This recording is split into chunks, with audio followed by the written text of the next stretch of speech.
Going over this, just over 3 minutes to go. Milwaukee's up 8. Their lead was 16 in the third quarter. How did the Heat win again, taking over late?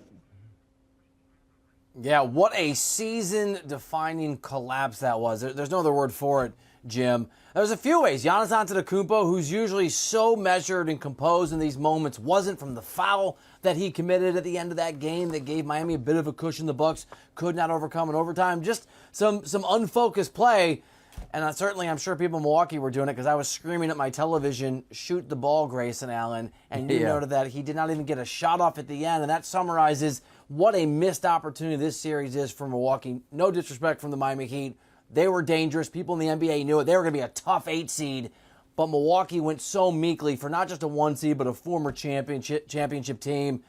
Man, Jim, it is a shocker. And that is a Bucks team that did not handle themselves well, as you said, over the last 8 minutes or so of regulation and that overtime. Yeah, this is 2 fourth-quarter collapses. 2012, the last 8 seed to win a playoff series. You know, we can focus on Milwaukee, but what more can you say about Jimmy Butler and the performance he's had in the last 2 games?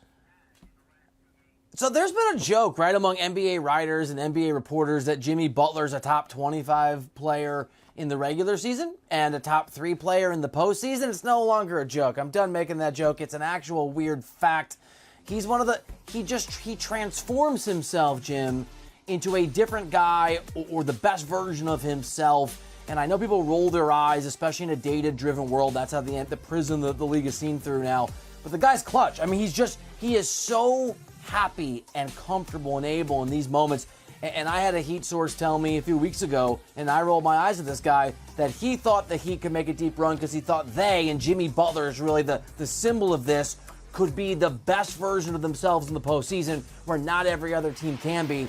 And that is true for this team, and it's true for Jimmy Butler. The guy is a miraculous player when the playoffs roll around, and the games obviously count so much more than the regular season. Bill, they had 2 players that were on the floor late in this game, Gabe Vincent, Max Strus, who weren't even drafted. They had 3 players that fouled out of this game, talking about Lowry and Bam in overtime and Love late in the fourth quarter. Yet they found a way. What can you say about the mental toughness this Miami Heat team continues to exude? Yeah, it's the Heat way, and you know, I covered this team, Jim, early in my career, day in, day out, was around Eric Spoelstra. They operate much more like a football culture than a basketball culture. It's true how they practice. It's true how they interact with the media. It's true how they interact with other teams. There is just a steely-eyed, resolute approach to everything they do. They play defense. They go hard at each other in practice. Tempers flare sometimes within that organization because guys are so intense, but they still feel like a family. And that's where this comes from. Doesn't matter if you're Jimmy Butler, brought in as a superstar, if you're undrafted, if you're the 7th or 8th guy on the bench and they point to you in an elimination game because a bunch of guys have fouled out. The Heat will tell you they prepare for this every single step of the year with the way they practice, their focus on teamwork, their focus on depth, their focus on toughness. They say it over and over and over again. Frankly, Jim, as a person who covered it, I used to, you know, we journalists can be skeptical. Yep. I apologize to my Heat friends in that organization for my skepticism. This is a real thing, and it came out in a real way in this game. Yeah, you know, it's true. You know, you hear the word, the Heat culture, over and over again. But, you know, that mental toughness showed through. When you watch this overtime, you could see that Milwaukee, after the game got to this extra session, was tight. They were really tight in this overtime session. And they wound up losing the series in 5 games. So this is a team that had not lost in the opening round under Coach Mike Budenholzer. How do they pick up the pieces after bowing out as the top seed in the East in the opening round? Well, let's presume, and it's a presumption, that General Manager John Horst is not going to panic, that there aren't going to be consequences for Mike Budenholzer. I don't think there will be. That's always where people's minds go to. I already saw some of that on social media. I think what they're going to say to themselves is what you sort of heard before the series began from folks in that organization, that they played a really good Miami Heat team. And, Jim, I keep saying it, but I'm going to say it again.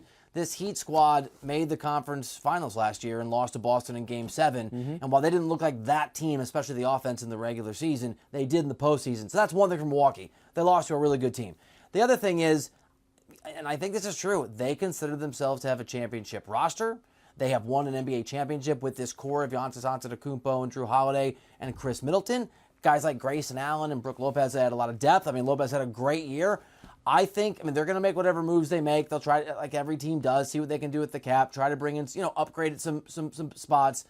But, Jim, I think they're going to chalk it off to they did not perform well against a team that performed exceptionally, and they'll come back next year, I think, and believe they're more or less constructed to try to make a run next season. Yeah, and don't forget, this was a Miami Heat team that lost their first play-in game to the Atlanta Hawks. And my, oh my, how things have changed for them. I know, Bill, when at the outset of the season, you had the Knicks playing the Heat in the Eastern Conference semis. That's how you had things sized up, right? Yeah. As we look ahead That's why they call me a psychic. As we look ahead at Game 1 from Madison Square Garden, how do you size up this series? No clue. How's that for an answer? I mean, look, I think it's going to be tremendous because both of these teams have a chip on their shoulder. The Heat feel like they don't get the credit they deserve for what they've accomplished in the last 10 years, and they've been written off too many times. Their bubble appearance in the finals, they feel like doesn't get celebrated the way that it should. And obviously, Jim, the Knicks haven't had success, not real success, not meaningful deep postseason runs in more than a generation. And you're talking about two teams, especially in this postseason, that have been extraordinary defensively, that have had a ton of moxie, that have beaten teams that many prognosticators, including me, thought were going to win the day, in the Cavs and now, of course, the Milwaukee Bucks, that have superstars in Jalen Brunson and Jimmy Butler who have taken over their respective series. It is going to be a great battle, and that's before we get into the fact that obviously Pat Riley, who's at the top of the pyramid over in Miami in basketball operations, has history with the Knicks and the Heat. There's not a lot of love lost there. They don't necessarily like each other very much. It is going to be an extraordinary series. Yeah, and by the way, the Knicks 99 version was one of those 8 seeds to beat a 1. That 1 was Miami. Allen Houston hits the game winner back then. They match up again with some playoff history against one another. He's Bill Ryder. Bill, good stuff. We appreciate the insight.